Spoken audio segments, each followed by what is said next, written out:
Alors, je fais ces vidéos aujourd'hui. Est-ce pour dire que je suis revenu sur les réseaux sociaux? Non. Je fais ces vidéos-là à cause des frères qui m'écrivent un peu partout. Le Seigneur m'a dit de me retirer parce que les pièges ont déjà été posés. C'est pour me sauver ma vie. Il m'a dit retire-toi. Ça prendra le temps que ça prendra. Est-ce définitivement pourquoi le Seigneur il fait comme il en a envie? Voilà. Maintenant si je poste là, c'est parce que les frères partout m'écrivent. Ah frère, s'il te plaît, tes vidéos nous aident, etc. On n'a pas tellement. Et puis j'ai quand même décidé que bon, pourquoi pas quelques vidéos. Ce n'est pas pour dire que je reviens. Je me suis retiré, j'ai décidé de me retirer définitivement. À moins que bien évidemment le Seigneur me dise de revenir. Et si le Seigneur, lorsqu'il m'aura dit, s'il me dit de revenir, je vous dirai clairement que le Seigneur m'a dit de revenir. Vous comprenez? Voilà. Pour l'heure là, je fais ces vidéos là. C'est quelques vidéos que je poste là. C'est à cause des frères et des sœurs. Alors, je vais vous parler des différents moyens de sortie astrale dont je n'ai pas abordé dans mes vidéos précédentes.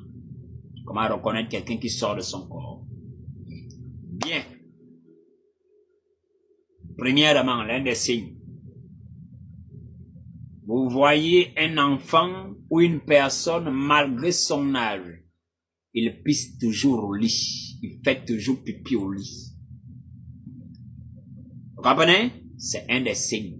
Il sort de son corps. Et c'est par ce moyen-là que cette personne sort de son corps. Il sort de son corps. C'est lorsque cette personne-là pisse au lit là. Hein? Vous pensez que c'est un idiot, c'est un non. Il est ma boule, non. Il sort de son corps. Elle sort de son corps. C'est en pissant souvent comme ça au lit là qu'elle sort de son corps. Ça ne peut s'arrêter que sauf si la personne, par exemple, passe en délivrance. Mais là, vous allez prendre vos remèdes, elle va toujours pisser. Vous comprenez? Parce que en fait, c'est lié à une activité sorcellerie que la personne pratique, soit consciemment ou encore inconsciemment. Vous comprenez? Première chose. Seconde chose, vous allez voir des personnes qui dorment, elles ont une façon particulière de dormir. D'autres, ça marche pendant qu'ils dorment ou qu'elles dorment. C'est à ce moment-là qu'elles grincent dedans. Un. Deux. D'autres, elles adoptent une posture. Vous comprenez? Peu commode. C'est cette posture-là qu'elles adoptent. Soit elles vont se plier les jambes d'une certaine manière, elles vont dormir d'une certaine manière pour mettre les bras d'une certaine manière, les jambes d'une certaine manière, etc. Ou se plier d'une certaine manière lorsqu'elles dorment. Ou faire certains gestes lorsqu'ils dorment. Ou encore ces personnes-là sont beaucoup somnambules. Faites très attention aux personnes qui sont somnambules. C'est-à-dire qui parlent lorsqu'elles sont endormies. Ou lorsqu'elles sont là. Faites très attention. Si vous avez votre enfant qui le fait, ne réveillez pas l'enfant. Asseyez-vous à côté de l'enfant ou à côté de la personne pendant qu'elle parle dans son sommeil. Faites-le tout le temps. Écoutez tout ce que la personne dit. Parce qu'en réalité, c'est lié pour la plupart du temps à une activité sorcellerie réelle. Vous comprenez? Et donc, ça va vous permettre de recueillir des informations parce qu'elle se trahit. Donc, ne bousculez pas la personne. Asseyez-vous tranquillement et écoutez. Vous comprenez? Parle dans son sommeil, ça. Il faut faire très attention. Il faut écouter. Souvent même, elle peut citer des noms pendant qu'elle dort là. Voilà. C'est très important. Seconde chose, vous avez encore quoi? Vous avez les personnes qui regardent beaucoup dans le vide. Vous parlez avec quelqu'un, vous avez souvent l'impression qu'il est perdu. Ou encore si vous êtes en classe, Dans une salle de classe, la personne a tendance à regarder par les fenêtres de la classe et regarde toujours dans le vide. Ou elle peut parler avec vous, vous avez l'impression qu'elle est déconnectée, un peu perdue par moment. Mais vous allez voir des personnes, elles peuvent être là, il faut faire très attention à ce genre de personnes. C'est bien de prendre de l'air, la nature et tout ça, mais il y a d'autres. Pendant qu'ils le font, c'est à ce moment-là que lui, il s'envole.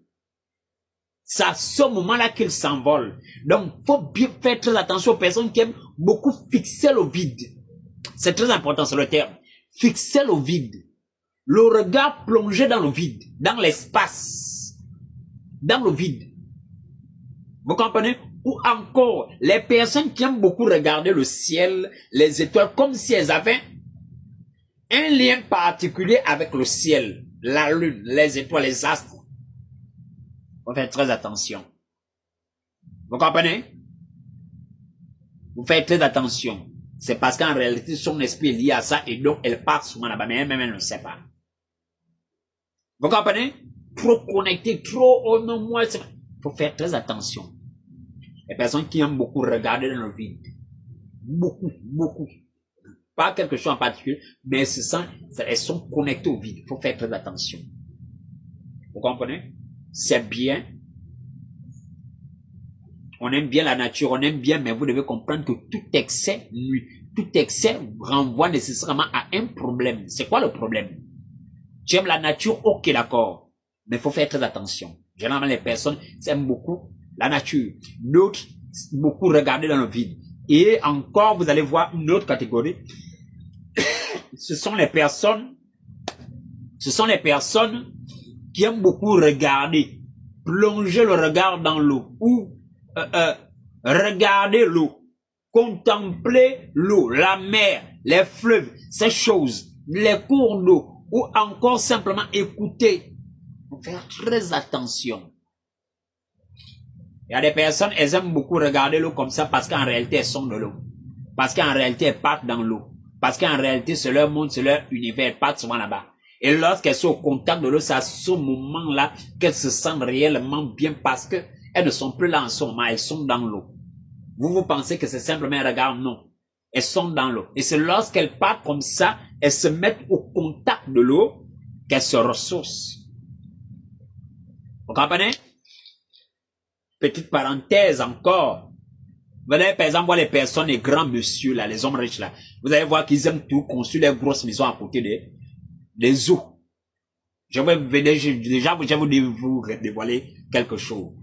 Si vous êtes en confrontation spirituelle avec quelqu'un qui a construit sa maison dans l'eau, à côté de l'eau, ça va dépendre de l'étang d'eau qu'il y a, où il y a sa maison. Si l'étang d'eau est vraiment énorme, vous avez du mal à le renverser. Pour le renverser, il va falloir renverser la légion d'esprit qu'il y a dans les eaux. Et plus les eaux sont énormes, plus les entités sont puissantes. Et pour s'établir là, bâtir là, il a d'abord tissé alliance avec les eaux. Et donc, pendant que vous voyez sa grande villa, sa grande maison, c'est pas là, c'est dans l'eau même. Si vous voulez, c'est-à-dire que, si vous voulez faire face, c'est pourquoi vous allez voir que la plupart des grands hommes là, les hommes riches là, soit ils construisent leur maison sur des montagnes. Ils vont chercher une montagne. Pour bâtir leur maison sur la montagne, ils vont chercher par exemple une grande forêt. Ils construisent une maison, mais ils doivent avoir toute une grande forêt. Ils vont chercher par exemple les eaux, ils bâtissent là. Parce qu'en réalité, ils traitent à la sorte avec les forces, différentes forces. Donc si vous voulez les vaincre, ils sont cachés dans la forêt, ou ils sont cachés dans l'eau, etc. Bref. Alors, ça c'était une petite parenthèse. C'est pourquoi vous allez voir que la plupart des grands hommes là riches, vous les voyez là, il a une grande ville au bord de l'eau, vous n'avez pas compris. Il a, si vous voulez le vaincre, vous ne pouvez pas le vaincre sans passer par ces eaux-là. Le vaincre lui demande d'abord à vaincre toutes les eaux, et plus les eaux sont énormes, plus la tâche ne sera pas facile. Bref, parenthèse. Maintenant, il y a encore une autre catégorie. Ceux-là qui sont dans l'ivresse. Vous avez quelqu'un qui est dans le cœur, il boit beaucoup.